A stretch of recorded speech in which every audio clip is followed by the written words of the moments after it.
Siapa yang bisa percaya gadis yang kulitnya putih dan wajahnya begitu cantik? Adalah si kupu-kupu malam. Hari itu, dia pergi ke sebuah restoran yang mewah.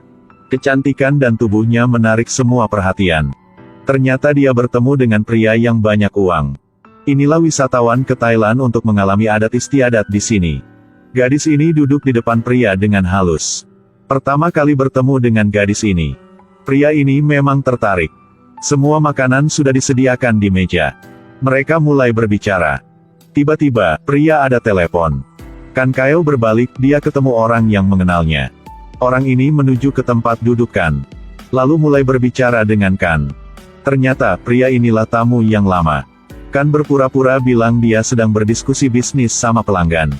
Pria ini bertanya apakah Kan masih bekerja di tempat bos yang lama. Kan jawab sekarang dia adalah penerjemah. Saat ini, istri pria ini datang dan bersalaman. Lalu mereka pergi. Kan duduk. Pria itu sedang duduk tidak jauh dari tempatnya. Juga menoleh ke arah Kan. Malam hari itu, Kan dan pelanggan yang baru ke hotel. Bagaimana pria ini bisa menolak segadis yang begitu cantik? Kan juga banyak pengalaman. Dan sangat sibuk. Pekerjaan Kan sudah diselesaikan. Dia menerima pesan dari Chon. Kan berbohong. Chon mau jalan-jalan bersama Kan. Kan setuju dan bilang akan mengajak temannya Kala ikut. Mereka bertiga bertemu.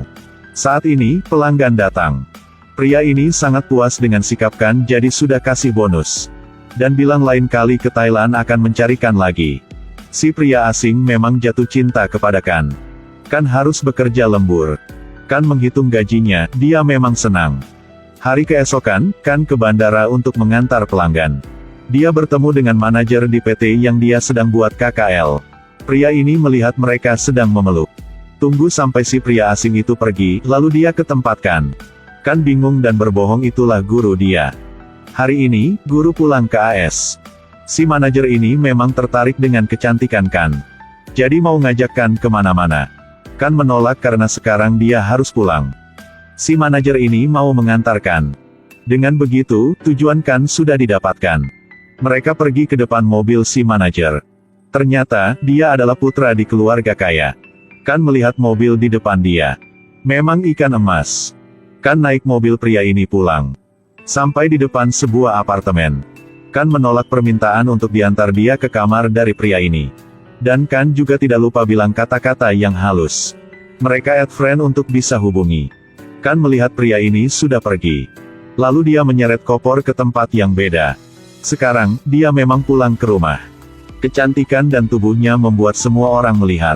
Sampai toko kelontong di jalan. Hadapi dengan kemarahan dari bibinya. Kan kasih bibi uang. Lalu si bibi ini langsung berubah sikapnya. Benar si rakus uang.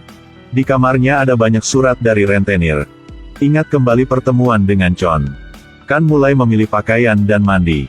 Ketika dia sedang mandi, ada orang yang sedang melihat.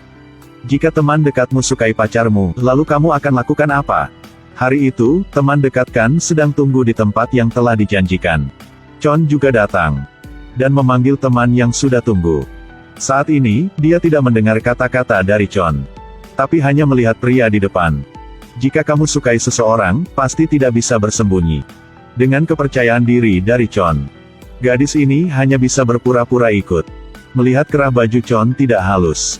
Kala langsung membantu perbaikinya. Tiba-tiba, suasana agak aneh. Kala bertanya apakah Chon selalu berpakaian begini dalam pertemuan dengan Kan. Chon menjawab, inilah pakaian yang diberikan oleh Kan, jadi dia memakai. Mendengar hal ini, Kala merasa sedih. Chon bilang mau berpakaian yang modern seperti Kan. Oleh itu, Kala semakin menyedihkan. Saat ini, Chon bilang sudah lama dia tidak pulang ke rumah. Kala menghibur Chon. Kan baru sampai sudah melihat mereka. Dengan pertanyaan dari Kan, Kala bergegas menjelaskan. Chon juga memuji kecantikan Kan. Melihat gaya Kala, Kan menyuruh Kala ganti pakaian. Kala bilang inilah pakaian yang paling cantik punya dia. Lalu menoleh ke tas tangan Kan. Bertanya apakah Kan ganti tas lagi. Kan dengan sombong bilang dia sering ganti tas. Kala pikir mungkin tas ini mahal. Kan bilang dia hanya menyewa saja. Untuk bisa berubah gaya. Chon pikir tas ini memang mahal. Kala tidak tahu Kan ganti begitu banyak pakaian untuk apa. Kan bilang dengan marah bahwa dengan begini semua orang harus memuji dia. Dan tidak ada yang menghina karena dia miskin. Kala melawan, sikap lebih baik daripada kelihatan. Lalu mereka makan bersama dengan tidak senang. Di restoran, Kala mau mencuci tangan. Tapi Kala didorong jatuh oleh seanak yang nakal. Lalu Kala menabrak wanita di depan, menyebabkan semua anggur tertuangkan ke badannya. Lalu wanita ini langsung mengkritik Kala. Kan melihat suara yang keras jadi datang. Dia membantu Kala. Tapi wanita ini memang sombong. Jadi Kan tidak menghormati dia lagi. Saat ini, manajer restoran datang. Kan bersalaman dengan manajer. Si manajer ini bilang sama wanita ini bahwa Kan mengenal bos yang besar. Setelah mendengar, wanita ini bertahan kemarahan dia dan pergi. Setelah kembali ke meja makan, Chon penasaran karena perilaku Kan. Jadi Kan hanya bisa berbohong saja. Setelah makan, Chon mau pergi bersama Kan. Tapi Kan menyuruh dia dan teman dekat pulang dulu. Karena sekarang Kan harus pergi untuk menerima gaji. Chon tidak mau jauh dari Kan. Jadi Kan menghibur dia. Kala sudah melihat mereka. Kan bilang sampai jumpa, lalu pergi. Kala dan Chon membahas untuk memanggil taksi. Tapi Kala marah karena melihat hal yang tadi. Jadi dia memang sedih dan tidak perhatikan apa. Kan kesini. Inilah sebuah bar. Inilah adegan di sebelum pertemuan dengan Chon. Kan baru saja mandi. Lalu si suami dari bibi dia masuk dan mengganggu Kan. Kan sangat ketakutan, dia mendorong si pria ini. Dan berteriak.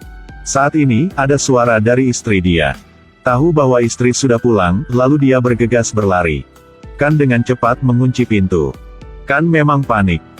Saat ini, melihat sebuah gambar dari apartemen di majalah. Kan bertekad akan membeli apartemen ini. Harus meninggalkan rumah yang seram ini. Kan disewa untuk menjadi model mobil. Kehadiran Kan membuat gadis yang lain ketakutan. Saat ini, Kan ke sebuah mobil yang mewah. Tidak peduli mata orang lain. Mulai berfoto dengan mobil. Keinginan menjadi orang kaya memang keras. Saat ini, manajer pergi ke depan Kan. Bilang jadwal kerja berada di sana. Manajer mengingatkan MC dan model beberapa hal. Rapat berakhir, semua pergi. Kan berbalik dan melihat bunga di meja, dia memegang. Lalu berfoto lagi. Dan mengupload di Instagram, dan menunggu berinteraksi dari semua orang. Betul kehidupan palsu. Di sini, pameran mobil resmi dimulai. Manajer mencarikan. Dan menyuruhkan nanti naik panggung untuk memberikan bunga. Saat ini, tiba-tiba seorang putra yang ganteng hadir. Sedang bergegas memperbaiki kancing baju. Kan ketemu ikan berlian ini. Dia pikir bahwa inilah orang yang akan dia berikan bunga. Jadi Kan mulai berbicara dengan dia. Putra Chon memang terheran karena gadis yang cantik ini tahu nama dia. Kan menjelaskan bahwa dia akan memberikan Chon bunga. Mata putra ini belum pernah meninggalkan gadis ini. Dan terus-menerus memuji kecantikan Kan. Mendengar kata-kata ini, Kan pasti ikan telah menggigit umpannya. Chon memang jatuh cinta kepada Kan. Saat ini, mereka bersama naik panggung. Kan ketemu seorang yang akrab. Oh, inilah wanita di restoran hari itu. Ternyata, wanita inilah istri dari direktur yang kaya banget. Melihat wanita ini naik panggung, Kan mulai merasa khawatir. Aduh, ternyata Chon adalah putra wanita ini. Saat ini, Chon masih suka ikan. Setelah pembicaraan wanita itu, terus Chon akan bicara. Kan membawa bunga dan berdiri di samping Chon. Ibu Chon baru melihat sudah menyadari Kan. Putra Chon menerima bunga sambil menyentuh tangan Kan. Mereka saling menyentuh tangan tapi Ibu Chon tidak bilang apa. Acara masih dilanjutkan. Kan masih khawatir, dia sering menoleh ke arah Ibu Chon. Ibu Chon bisa paham sedikit tentang Kan. Pembicaraan berakhir. Kan memfoto sama mobil yang mewah. Chon melihat Kan dari jauh. Kan juga tidak lupa menoleh Chon dengan halus.